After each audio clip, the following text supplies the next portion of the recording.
Topic po natin, 10 bawal gawin kung umiinom kayo ng gamot sa high blood. Kung umiinom kayo ng amlodipine, losartan, tandaan nyo to 10 bawal ginagawa pero hindi alam na iba. Tapos mamaya pag-uusapan ko rin, ano yung tamang blood pressure para sa'yo. Hindi pare-pareho ang tamang blood pressure, depende sa'yo kung ano sakit mo, ano edad, iba-iba po yan. Okay? So basically, ang alam lang natin, 120/80, pinakamaganda, di ba? Tapos, ang cut-off natin, mga 140/90, mataas. Pero mamaya, merong mga variation yan. Kadalasan yung iniinom na gamot sa high blood, tulad na sinabi ko, amlodipine, calcium channel blocker yan, losartan, ito yan, angiotensin receptor blocker, merong mga pril, mga enalapril, captopril, merong mga metoprolol, beta blocker, at iba pa. So, ano itong 10 bawal gawin pag umiinom kayo ng gamot? Number 1, syempre, bawal na sana kumain ng mga salty foods. Yung maalat. Kasi nga, merong mga gamot sa high blood na pampaihi, di ba? Tapos, merong pinapababa na nga ng gamot sa high blood yung blood pressure nyo. Tapos kakain ka na maalat, tataas lang ulit yung blood pressure mo. So parang hindi na magiging effective yung gamot mo. So bawas salty foods. Number 2, dito marami nang mali. Bawal uminom ng maraming alak. Okay? Ang alak po kasi hindi maganda kung maghahalo sa gamot. Magugulo yung gamot mo, delikado. Pag nasobrahan ka ng alak, nalasing ka, tapos may gamot ka sa high blood, pwedeng bumagsak masyado blood pressure mo. Either bumagsak o tumaas. Yung mga umiinom na ibang gamot, mga antidepressant, bawal din isabay sa alak. Kung inom kayo ng alak, konti lang. Siguro isang boteng beer, isang glass, isang kopitan ng red wine, hanggang ganun lang. Pero basta maraming alak, hindi pwede sinasabay sa mga gamot tulad ng mga amlodipine at ibang gamot. Hindi maganda isabay. Delikado. So, number 2, bawal yon. Number 3 din na bawal, actually, hindi naman ganun kabawal, pero pag-iingat tayo. Yung mga pain reliever. Okay? Lagi ko sinasabi sa inyo, pain reliever, mefenamic acid, ibuprofen, naproxen. Siguro kung ilang araw iinom, okay lang. Pero kung madalas kayo iinom ng pain reliever, nakakataas ng blood pressure yun. So, nakaka-high blood yun. Tapos, ang pain reliever, sabi ko, pwede masira ang kidney. Mag-kidney disease, mag-kidney failure. Pag nag-kidney disease, tataas ulit yung blood pressure. Itong mga pain reliever, pwede rin dumugo ang tiyan. So, ingat tayo unless binigay ng doktor nyo. Bukod sa mga pain reliever, mag-iingat din sa mga decongestant, yung mga para sa sipon. Ako dati uminom ako ng para sa sipon. Kaya lang itong mga para sa sipon, kino-constrict nila, pinapaliit nila yung mga artery natin. Di ba? May sipon eh, tumutulo, pinapaliit niya. Kaya lang, pag pinasikip niya yung artery, tataas ang blood pressure mo. So yung mga gamot sa sipon, medyo kontra sa high blood. Yung mga pain reliever, pag matagalan, kontra din sa high blood. So yan alak, pain reliever, tsaka decongestant, ingat.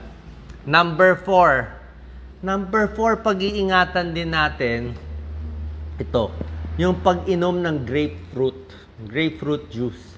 Actually, sa atin, wala talaga tayong mabibili gana ng grapefruit juice. Pero minsan, baka sa mga tindahan may nabibili. Ang pinakakamukha natin sa grapefruit juice, yung suha.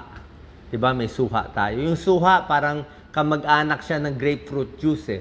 Sa nabasa ko, pwede naman kumain ng suha, siguro mailang piraso lang. Wag lang sobra dami.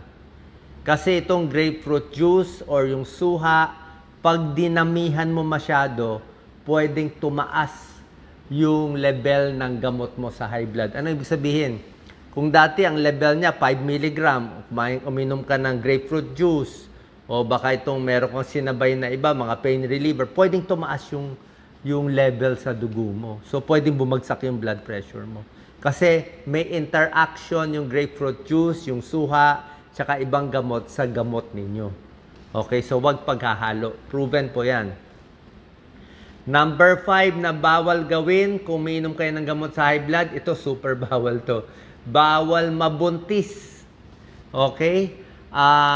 Paano bawal mabuntis? Itong mga sartan, losartan, itong mga, lahat ng sartan, candesartan, irbesartan, bawal yan sa buntis. Lahat ng pril, captopril, enalapril, ano pa bang mga pril, perindopril, lahat yan hindi pwede sa buntis. Pwede maging abnormal yung baby. Okay? Kaya yung mga balak magbuntis, let's say 20 years old o 30 years old kayo, na high blood na kayo, medyo dapat i-check mo kung buntis ka o hindi. Or, mas okay pa yung mga amlodipine, yung sinasabi kong amlodipine. Pwede ba siya sa buntis? Hindi totally pwede, pero hindi siya ganun kasama. Mas masama yung mga losartan, yung mga enalapril, mas hindi siya maganda sa baby. Pero ang amlodipine, medyo okay. Yung mga metoprolol, a little okay. Pero pag nabuntis na kayo, tapos high blood, papalitan na to ng doktor. Hindi rin to bibigay sa iyo. Iba bibigay sa inyo. Yung mga apresolin, yung mga iba bibigay. Mga aldomet, iba yung mga ibibigay na gamot. So, bahala na yung doktor ninyo. Okay? So, sa buntis, iniiba ang gamot. Bawal din, number 6, sa umiinom ng gamot sa high blood, siyempre, paninigarilyo. Diba? Kasi paninigarilyo, nakakasikip ng mga ugat eh. Nakakasikip ng mga blood vessel, nakaka-high blood, eh yung gamot mo, pampaganda. Number 7, hindi naman totally bawal, pero yung mga kape, konting bawas sa kape. Kasi sobra daming caffeine, brewed coffee, high caffeine. Sama mo na energy drinks, o yung mga matataas talaga sa caffeine, pwedeng magpataas ng blood pressure, magpakabog ng dibdib. Number 8, bawal. Pag pag uminom kayo ng gamot sa high blood, siyempre number 8 is sobrang stress. Diba? Kahit may gamot ka sa high blood, pag i-stress mo talaga yung sarili mo, very anxiety, panic, nervyos, maha-high blood ka pa rin talaga. Number 9, bawal itigil ang gamot. Okay? So, doktor mo lang mag-a-adjust. Tsaka yung gamot, pinakamaganda inumin, sabi ko nga, sa gabi.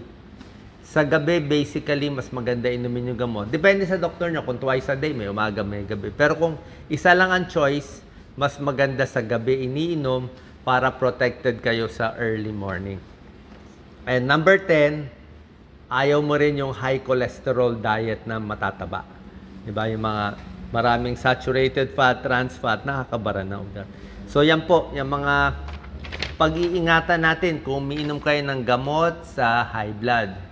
Next, ito pag-usapan natin. Ano ang tamang blood pressure para sa'yo? Diba? Tinuro ko nga sa inyo, mga 140. Diba? Ito mga level eh. Pero kung titignan mo, ito, medyo maliit lang eh. Iba ang level ng blood pressure sa iba't ibang sakit. Ayan, no? May iba't iba, oh. Iba-iba ang number. Ayan, oh. Pag meron kang, dun muna tayo sa mga serious lang. Sa mga serious disease, yung mga aortic disease, yung mga aneurysm na malala, gusto mo mababa sa 120 over 80. Gusto mo mababa siya talaga. Diba? Yung mga na-stroke, dumugo yung utak. Gusto ba natin mataas, mababa, normal? Yung dumugo ang utak, actually, ang gusto ng mga neurologist, medyo mataas. Yung mga na-stroke, gusto nila medyo mataas. May bara. Gusto mo low. Okay? Ayaw mo rin sobrang low pag na-stroke. Kasi baka mawalan din ng blood supply. Okay? Na heart attack, gusto mo a little low. May kanya-kanya yung style na... Okay, meron pa iba. Kung kayo ay... Sa normal tao, 140 over 90 pababa. Pero hindi lahat yan ang pinaka-ideal eh. Kung kayo may diabetes, okay? May diabetes, ang gusto natin blood pressure, 130 over 80 pababa. Dito ka lang sa yellow. Ayaw mo na umabot ng 140 over 90 kung may diabetes. Isa pa, may kidney disease, may sira na kidneys. Gusto mo 130-80 lang pababa. So, hindi na 140-90, mas mababa pa. Paano may mga sakit eh? Yung mga senior, may edad, okay, 60, 70, Ano gusto mo? Actually, pag senior, medyo ina-allow natin a little high. Minsan 140, 150, minsan pwede pa. Okay? Hanggang 140, 150, kung wala nararamdaman, okay lang. Pero kung may nararamdaman, maganda pa rin ibaba. Ang mga may edad po kasi, mapapansin nyo, ang blood pressure nila, ang high blood ng may edad, yung unang numero, yung systolic. Alam ko po yan, bilang internist, bilang cardiologist, yan talaga. Pag may edad, mapapansin mo ang BP nila ganito. 170/60. Yan, 170/60. Yun ang high blood nila, yung unang number. Laging ganon. 180/60.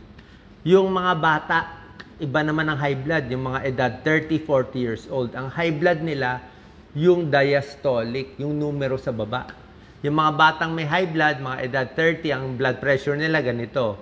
140/100. Yan, yung ilalim ang mataas. O minsan, 140/110. Ganyan yan. Kasi, bata, matanda, basically pag matanda kasi, matigas na yung mga ugat. Matigas at mas marupok na. Yun ang difference. Okay? Sa buntis, yun din ang target. Minsan, a little low din gusto natin. On the other hand, gaano naman kababa ang delikadong blood pressure? Yan. Anong pinakamababa? May nagtatanong. Low blood. Ang pinaka-low blood na pwede, yung talagang cut-off natin, wala na dito low blood na to 90/60. Usually hanggang 90/60 lang pwede na. Pero sa Pilipino, marami kami nakikita, Pilipino, sa babae, sa payat na babae, pwedeng may edad. Basta pag payat siya, na siguro wala pang 100 pounds, minsan blood pressure 80 lang. 80/50, let's say, edad 20 years old na payat, okay lang yon, kaya nila, basta hindi sila nahihilo. So lastly, paano natin masasabi kung very low ang BP o delikado? Ganito ginagawa natin. Chine-check namin yung blood pressure. Siyempre, dapat relax ka, di ba? Para makuha ng tama yung blood pressure. Chine-check namin blood pressure, nakatayo muna. So, tayo yung pasyente, kunin yung blood pressure. Let's say, blood pressure niya, 120/80, nakatayo. Okay, normal. Okay. So pag upo, makita mo mataas pala. Iba yun. So, kung nakaupo siya, high blood siya, let's say, mataas ang blood pressure niya, 140/100. Tapos, pinatayo mo, yung 140/100, biglang bumagsak, naging 120 na lang siya. Hindi po maganda yun. Ibig sabihin, orthostatic hypotension. Sabihin, pag tumayo, bumababa yung dugo. Ito yung biglang tayo, dumidilim. Ibig sabihin, dapat kasi yung upo and tayo, halos pareho dapat ang blood pressure. So, pag upo mataas, tumayo, biglang bumaba, parang yung dugo nag-ipon sa may paa, sa baba, nagkulang ng dugo sa ulo. Kaya ang gagawin dyan, sabi ko nga, huwag tatayo agad, sipa-sipa, para siguradong okay ang blood pressure. Final tips, minsan merong mga na-stress lang. Marami na-stress. Pag tumataas ang blood pressure, may problema, may nagalit, may kaaway, may natakot, kulang sa tulog, high blood din, halo-halong dahilan. So, pag nervyos ang problema, meron tayong para sa stress. So, deep breathing, relax lang, upo lang muna, parang tutumba-tumba ka lang, ganyan lang. 5 minutes, pahinga. Okay, wag magsasalita bago ka magpa-check. Yun ang tamang blood pressure. Sana po nakatulong itong tips natin. Share po natin sa ating kababayan.